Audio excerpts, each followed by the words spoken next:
بسم اللہ الرحمن الرحیم۔ غزوہ احد میں جب لشکر اسلام اور مشرکین آمنے سامنے ہوئے تو مشرکین کی جانب سے ابو سعد بن ابی طلحہ لشکر سے باہر نکلا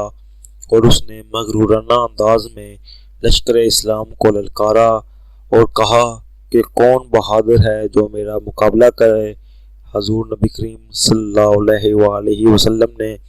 حضرت سیدنا علی المرتضیٰ رضی اللہ تعالیٰ عنہ کو اشارہ کیا اور آپ رضی اللہ تعالیٰ عنہ نے حضور نبی کریم صلی اللہ علیہ وآلہ وسلم کا اشارہ ملتے ہی